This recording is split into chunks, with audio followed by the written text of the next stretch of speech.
É com muito prazer hoje que o Sinasef está aqui ao ar, numa transmissão ao vivo com o deputado federal Glauber Braga. Tem sido uma resistência no Congresso Nacional em defesa, né, dos interesses dos trabalhadores.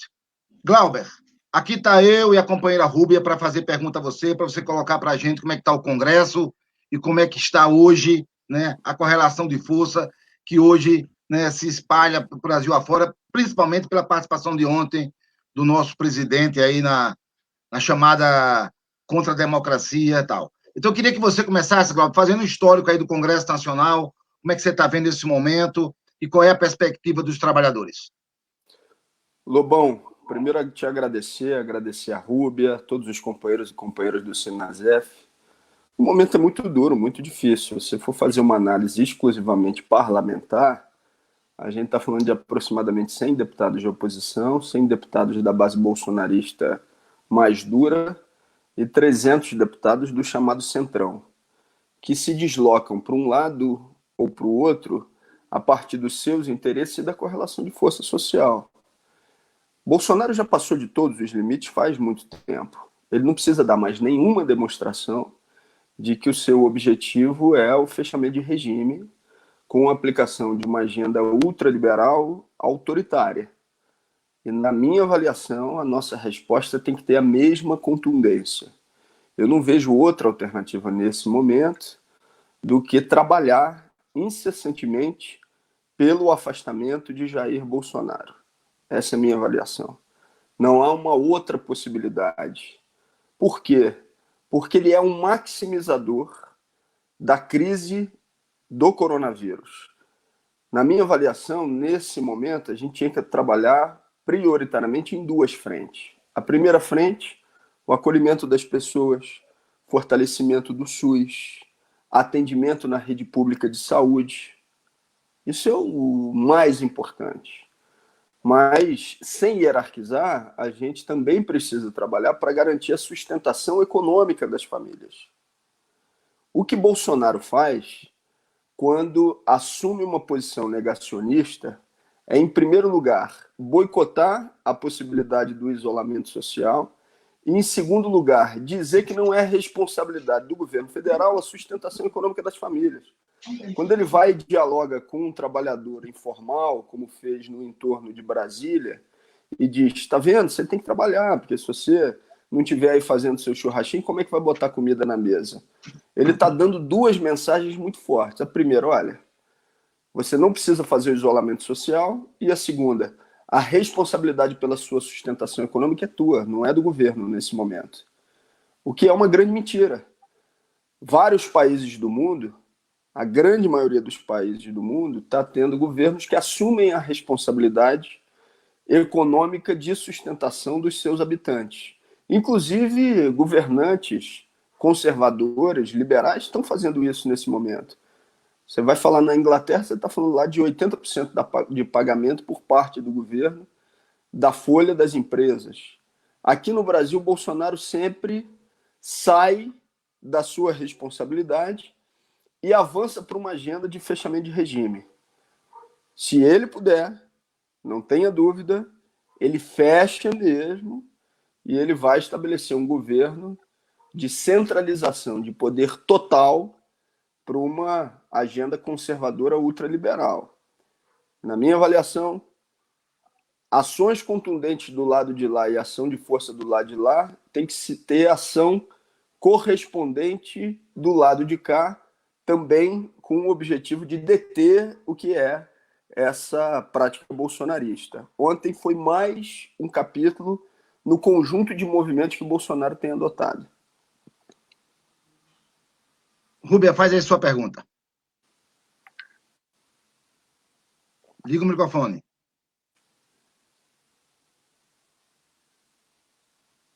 Liga o microfone, Rúbia.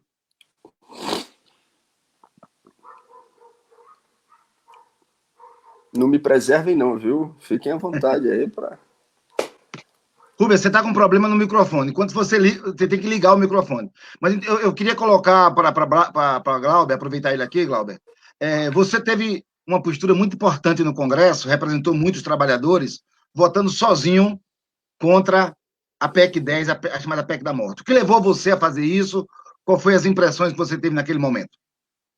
O entendimento de que aquela era uma matéria de acordo entre sistema financeiro, presidente da Câmara, parte do governo federal representado pela agenda ultraliberal de Paulo Guedes, para que você tivesse, num primeiro momento, o orçamento voltado para dar atendimento a algumas ações emergenciais, mas prioritariamente para dar atendimento ao sistema financeiro contra o conjunto da população brasileira.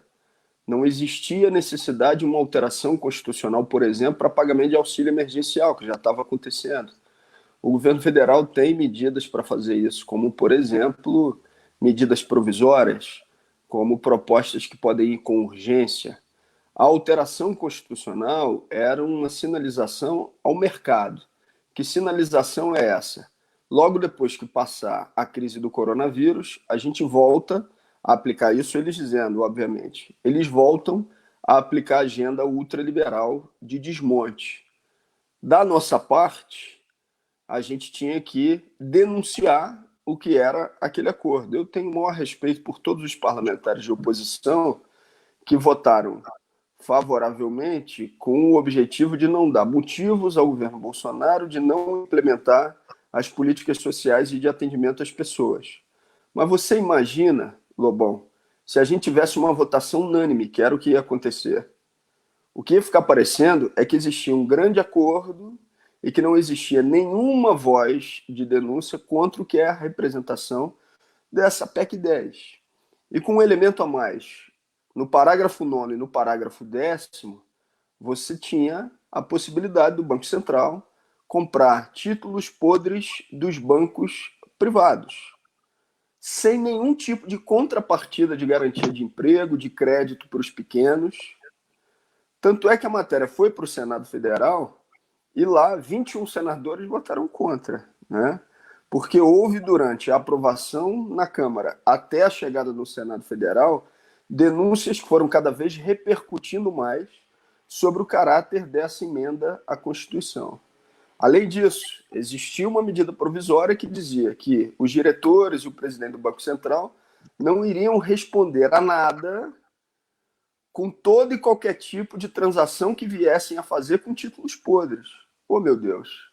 Não dá para a gente não fazer a denúncia política num quadro numa situação como essa, onde o governo veta BPC, benefício de prestação continuada para quem tem 1/4 salário mínimo de renda por pessoa na família, deficiência ou idade avançada, e já garantiu para a liquidez dos bancos 1,2 trilhão de reais, e essa proposta de emenda à Constituição era mais um acerto com o andar de cima.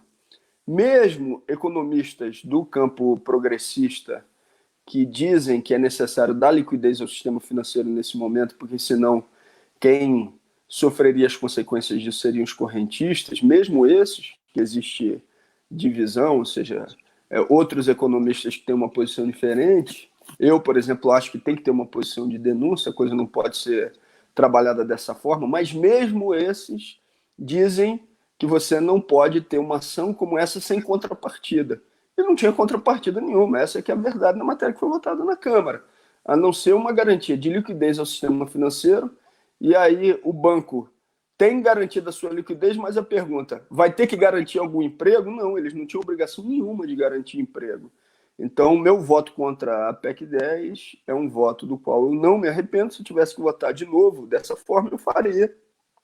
Deixo aqui evidente que isso foi dialogado, discutido dentro da bancada do PSOL. Eu ouvi os argumentos dos meus companheiros e companheiras, respeito todos esses argumentos, e foi a primeira vez, desde 2015, quando eu sou parlamentar pelo PSOL, que eu fiz uma votação não seguindo a orientação de liderança. Não é do meu feitio, eu sempre procuro seguir uma posição que seja pactuada com o conjunto dos membros da bancada, mas esse voto foi importante porque senão daria um caráter de unanimidade a esse tipo de articulação que está sendo feita por Maia junto aos bancos, que não era verdadeira. Pode ter certeza que você representa o movimento sindical naquele momento. nós construímos essa posição coletivamente. Agora vamos lá, Rúbia, faz você a sua pergunta. Bom dia mais uma vez, bom dia Lobão, bom dia Glauber, bom dia a todos que estão nos assistindo, do SINASEF, da nossa base. Agradecer a oportunidade, né, e agradecer o Glauber por estar aqui conosco, né, trocando essa ideia, trazendo mais informação, falando um pouquinho de como as coisas funcionam lá dentro também, o que está tramitando.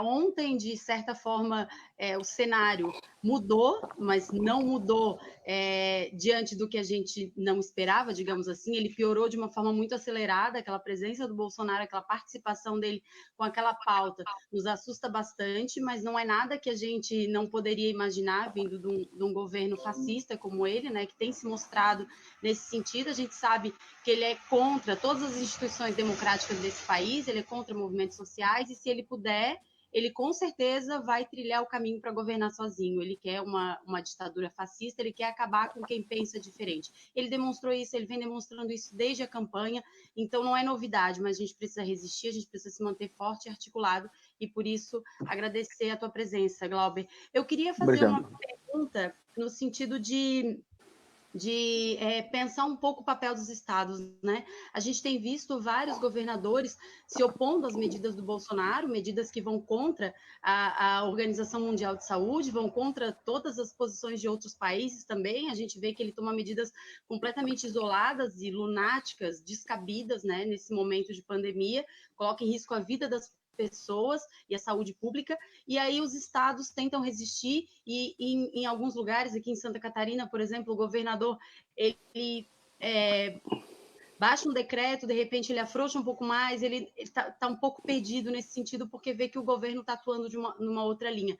Então, ontem a gente viu, né, vários governadores se posicionaram, né, numa carta com relação à posição, aquela postura horrível do Bolsonaro, mas eu queria perguntar de medidas práticas, assim, o que os estados podem fazer no sentido de garantir para as pessoas que elas fiquem em quarentena, em isolamento social. A gente sabe que os estados têm uma dívida grande com a União, e aí eu queria te perguntar também se existe alguma proposta de suspensão da dívida dos estados, se está caminhando para alguma forma de que o estado tenha um pouco mais de liberdade financeira para poder agir um pouco independente desse governo que não tem ajudado nada nesse momento, pelo contrário, tem piorado muito a situação do país.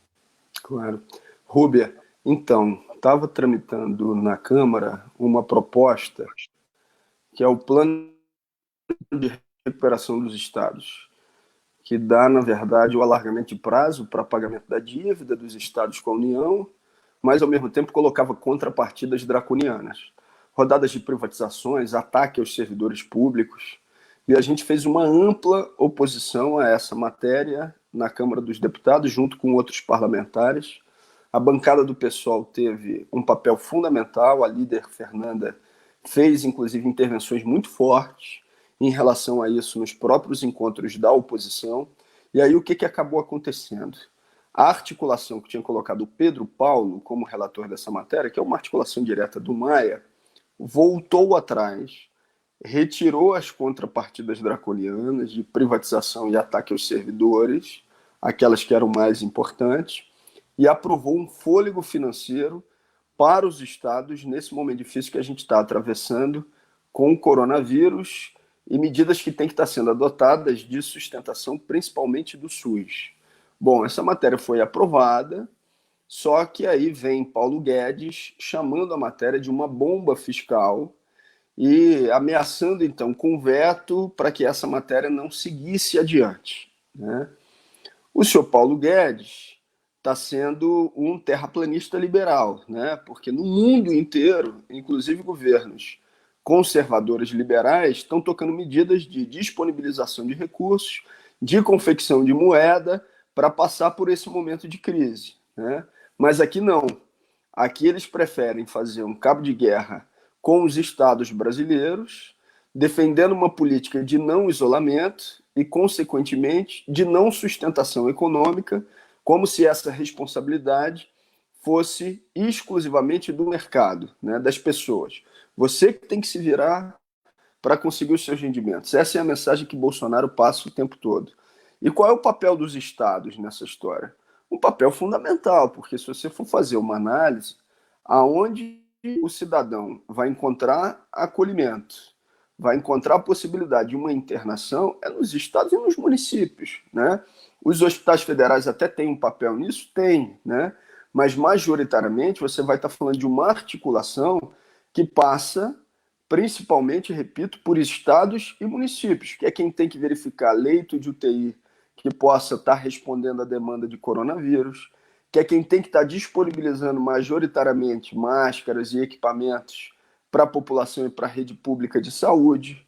E, infelizmente, o que a gente vê por parte do governo federal é fazer com que essas medidas entrem no campo da discussão e da disputa política, como se houvesse um boicote dos estados em relação ao governo federal e, consequentemente, então, esses recursos não devem ser viabilizados dessa forma. É o contrário. Quem está boicotando uma política que boa parte dos estados brasileiros estão adotando em relação à Organização Mundial de Saúde é o próprio governo federal. Mas, respondendo objetivamente a tua pergunta, foi votado na Câmara esse socorro financeiro, esse oxigênio para que os estados possam dar atendimento na área de saúde, na geração de renda para as famílias, para que elas venham poder cumprir o isolamento. Só que há, nesse momento, uma ameaça do governo federal de veto para que a medida não vá à frente. Por isso que a gente tem que ampliar a nossa pressão política em conjunto com estados e municípios para que esses recursos sejam devidamente liberados e que as pessoas possam ter o seu atendimento básico. Na Câmara, a matéria já foi aprovada, o seu texto principal. Glauber, uma preocupação ontem espalhou-se no Brasil, né? Afinal de contas, um presidente da República vai a um ato contra a democracia, pelo fechamento do Congresso, pelo novo AI-5, isso não é qualquer coisa. Como é que isso, né, repercute no Congresso e qual a sua leitura dessa forma de agir do presidente? O que é que nós devemos fazer nesse momento? O que nos preocupa e qual deve ser a nossa reação a partir disso aí? Lobão, então, tem uma turma lá no Congresso que só vai acreditar quando o Bolsonaro estiver caminhando armado junto com as suas milícias para fazer o fechamento da porta com cadeado, né? Tem alguns que, por mais que ele dê todas as demonstrações do que é capaz de fazer, não vão ter uma reação que seja contundente, né? Ele já deu todas as demonstrações, né? E não começou hoje, já começou faz bastante tempo. Na minha avaliação, quando você tem esse tipo de escalada pro fechamento de regime, você tem que ter uma reação contundente logo, né? O que a gente tem de objetivo que possa levar ao afastamento do presidente da República?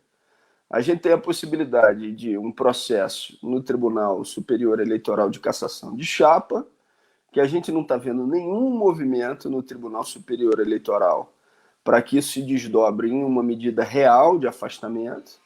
E a gente tem um processo de impeachment na Câmara dos Deputados, onde duas companheiras e um companheiro de partido deram entrada, e tem outros pedidos lá também tramitando, a companheira Sâmia, a companheira Fernanda e o companheiro David, e que, na minha avaliação, a gente tem que fazer um esforço coletivo agora para que o Maia receba esse processo de impeachment e a gente consiga compatibilizar as três ações: atendimento às famílias, fortalecimento do SUS, garantia de renda e, em terceiro lugar, afastamento do presidente da República. Essa é a minha posição.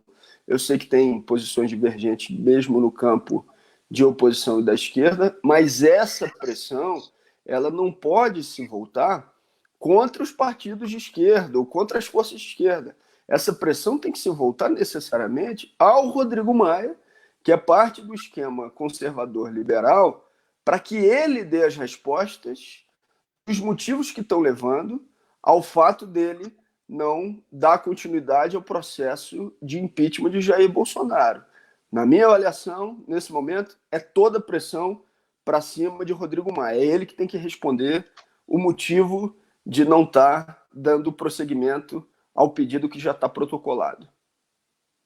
Fique à vontade, Rúbia, fazer uma pergunta. Bom, a gente sabe, né, nenhuma ilusão com relação ao Maia, ao Columbre, de jeito nenhum não é essa a ideia, mas a gente sabe que a figura de Bolsonaro piora muito o cenário, né, diante da pandemia. A gente tem visto que ele vai, como eu já falei antes, ele vai contra todas as orientações, né, mínimas para a gente se manter em segurança, manter a vida das pessoas, né, garantir a vida das pessoas.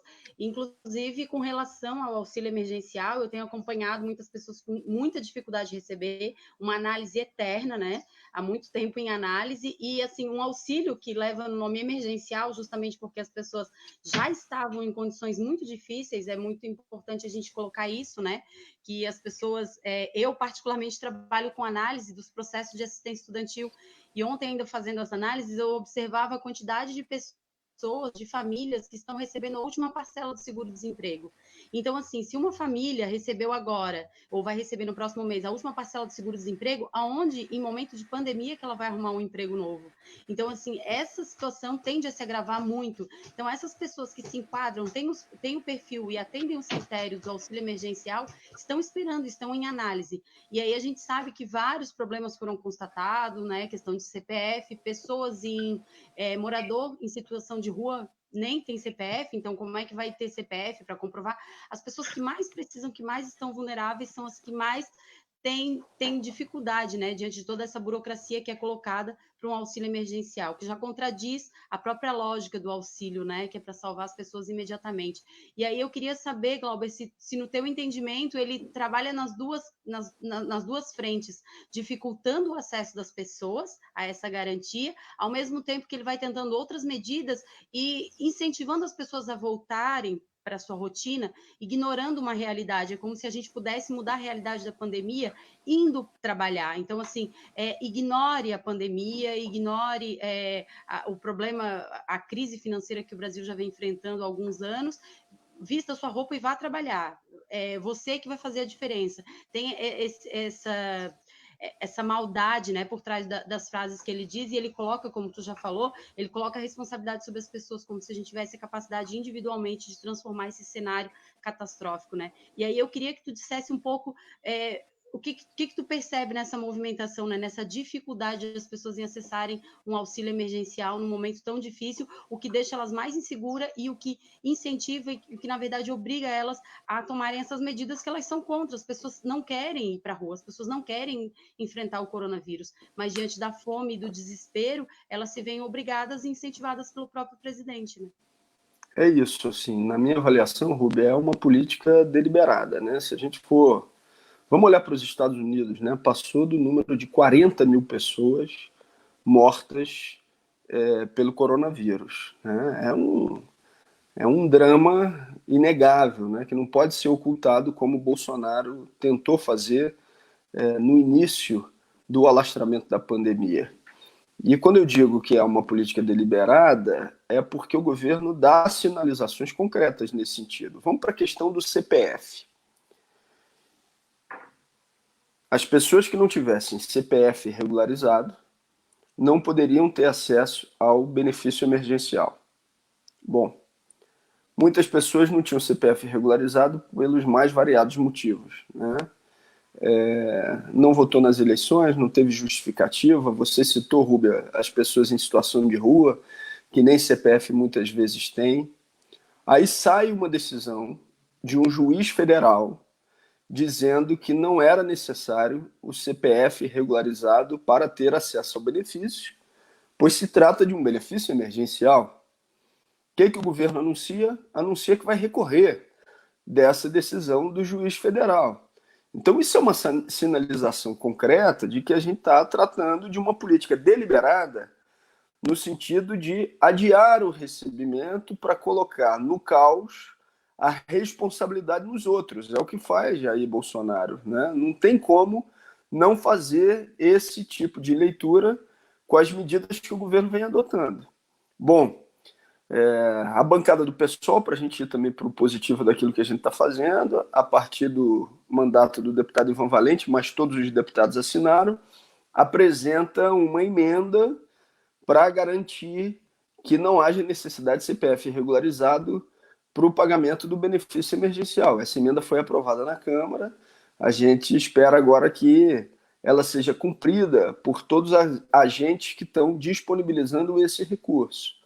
Mas respondendo objetivamente a sua pergunta, na minha avaliação tem sim uma ação deliberada no sentido de dificultar o acesso ao que são recursos emergenciais nesse momento para justificar a necessidade de furar o isolamento social.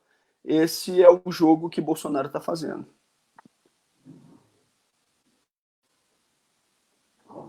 Nós já estamos chegando aqui no final da nossa live, que nós nos comprometemos com 30 minutos, já vai 25.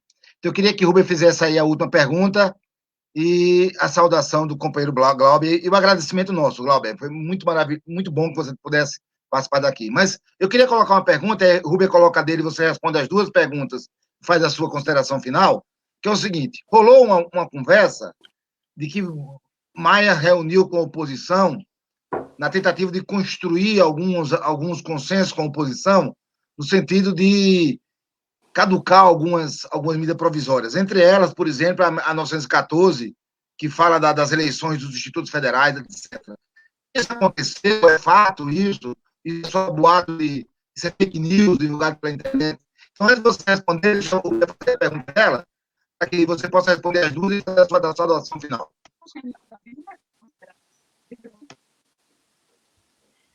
Pode perguntar. Posso ir? Pode perguntar. Tá, então, na verdade, a gente tem percebido e tem levantado a bandeira de que maneira nós agora podemos atuar, né, enquanto movimento social, enquanto movimento sindical, enquanto lutadores sociais, que não podemos estar na rua denunciando tudo isso, mas que estamos fazendo lives, estamos sempre em contato com as pessoas, e mais do que isso, a gente tem levantado a bandeira da importância, né, da necessidade de ações de solidariedade de classe. E aí o Sinasef está com essa proposta, a gente tem estudado, a gente vai tomar medidas, né, nesse sentido agora na próxima semana. Hoje a gente ainda tem reunião para fechar isso. E aí eu queria que tu dissesse um pouquinho também, Glauber, porque assim, a gente discute, né, nos termos da legalidade, que é muito importante, tudo que vem tramitando, tudo isso, mas como já foi falado, a urgência é urgente, né? É agora, o auxílio emergencial que não chega, mas que já deveria ter chegado, é a instabilidade que as pessoas vivem, a insegurança, é o medo do corona, da fome, da incerteza, de tudo isso, né? Então, assim, essas ações de solidariedade que a gente vem adotando, vem incentivando, né, entre as classes, nós sabemos que enquanto os ricos estão chorando as migalhas, né, para não perder os lucros, estão aí fazendo lives, incentivando as pessoas, fazendo carreatas da morte, levando as pessoas a andarem pelas ruas e correr risco, e isso possivelmente, com certeza, gerará um caos ainda na saúde. Então, a gente vê que enquanto eles fazem isso, estimulam tudo isso, a gente vem trazendo a campanha da solidariedade de classe, para que a gente não pareça sempre os que dizem que está errado, mas que também apresente, né, proposições. Então, nesse sentido, a gente tem feito campanhas, tem apoiado, tem incentivado, tem a campanha que o PSOL, né, a Frente Povo Sem Medo, enfim, várias frentes estão atuando, também já tem o site Todo Mundo Junto, se eu não me engano, agora esqueci o nome, mas eu acho que é até importante a gente colocar aqui, Lobão, o site, e eu acho, nesse sentido, assim, eu queria que tu falasse um pouquinho mais da necessidade e da importância dessas medidas, né, enquanto movimentos sociais e lutadores sociais que somos. Bacana, Rubio, eu começo pelo teu questionamento. Acho fundamental, né? Fundamental que a gente apoie e trabalhe nas redes de solidariedade nesse momento. Como você falou, a fome não espera. Se existe uma política deliberada do governo federal de retardar a concessão de auxílio emergencial para apostar no caos e, consequentemente, defender uma tese de que o isolamento social precisa ser furado, a gente, além de cobrar, do ponto de vista institucional, que essas políticas sejam colocadas em prática, a gente tem que arregaçar as mangas, colocar a mão na massa e ajudar aqueles lutadores e lutadoras sociais que estão trabalhando para garantir a alimentação das pessoas, né?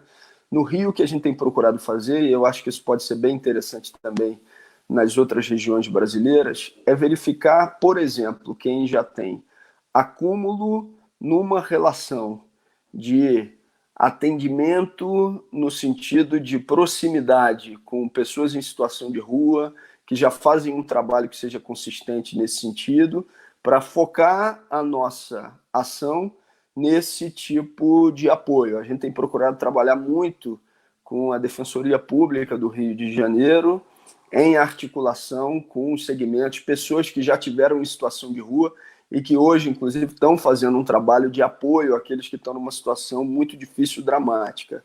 Então, acho que a gente tem que apoiar essas redes, a gente tem que utilizar as nossas redes, inclusive, para esse tipo de apoio. Coloco aqui à disposição para vocês também as nossas redes, os nossos canais, aquilo que vocês tiverem nos estados de vocês que vocês acharem interessante, mande para a gente, que esse é um papel também que a gente está buscando cumprir. Mas, junto com isso, pressionar para que a gente tenha a votação de matérias de atendimento. Eu, por exemplo, apresentei, junto com o mandato da deputada Thalíria Petroni, um projeto de lei para atendimento para pessoas em situação de rua, para a prevenção do coronavírus em tempos de pandemia, que, entre outras coisas, garante para aqueles que tiverem entre os grupos vulneráveis a possibilidade de vagas em hotéis e pousadas para pagamento posterior por parte do poder público. É uma ação imediata que você consegue garantir. Então, um trabalho bem consistente, que a gente também operou com quem tem acúmulo na área, de ampliação, por exemplo, de restaurantes populares nos estados, obedecendo a um conjunto de critérios. Essa matéria está tramitando e a gente está lá pressionando junto à oposição, junto à mesa diretora da Câmara, para que ela seja colocada em votação. Te respondendo e já agradecendo também as perguntas, os questionamentos, acho que a gente tem que atuar nas duas frentes, né? Trabalhar reforçando a rede de solidariedade existente e, ao mesmo tempo, reforçando a nossa mobilização para que matérias estruturais possam estar sendo votadas do ponto de vista parlamentar. Um abraço grande para você, Rubia. Obrigado mais uma vez aí pela possibilidade. E, Lobão, sobre o teu questionamento, o que tem em relação a essa história das medidas provisórias? Você tem um rito novo que está caminhando no Congresso Nacional, porque as votações estão acontecendo de maneira remota. Um prazo que era muito maior para a apresentação de emendas, agora é de 48 horas. Né? Você tem votações acontecendo de uma maneira muito mais rápida. Então, o que se criou, e tem que se criar mesmo, é uma capacidade de poder de veto por parte da oposição para que determinadas matérias não entrem em deliberação. Até porque esse rito modificado e simplificado favorece a que você tenha uma aprovação de tudo que passe por ali. E se isso acontecer, você tem o governo com superpoderes colocando, por exemplo, matérias de fechamento de regime. Então tem que ter medidas para que você diminua a capacidade de aprovação de absurdos? Tem. E acho que não tem problema nenhum a oposição, por exemplo, exercer o seu poder de veto para que algumas matérias não tramitem. Vou dar um exemplo, que foi desrespeitado, inclusive, pelo Rodrigo Maia. A oposição queria exercer o seu poder de veto em relação à carteira de trabalho verde e amarela, né? A MP 905, que era anunciada pelos veículos da grande mídia como algo extraordinário para a geração de emprego, quando a gente sabe que era exatamente o contrário, né? Ou seja, um ataque frontal direto a trabalhadores bancários, a possibilidade de quem está na atividade laboral ser demitido para a contratação de um outro trabalhador com menos direito, uma garfada no fundo de garantia.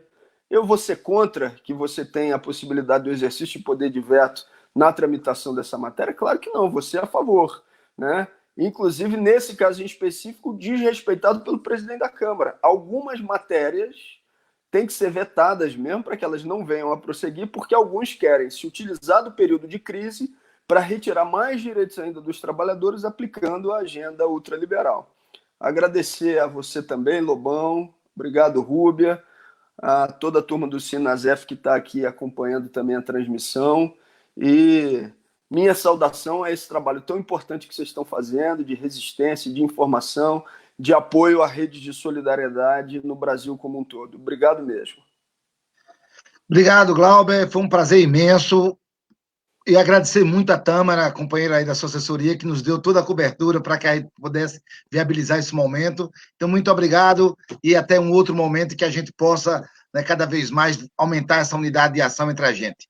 Você nos representa, Glauber. Estamos muito felizes com a sua atuação. Obrigado, companheiro. Um abração.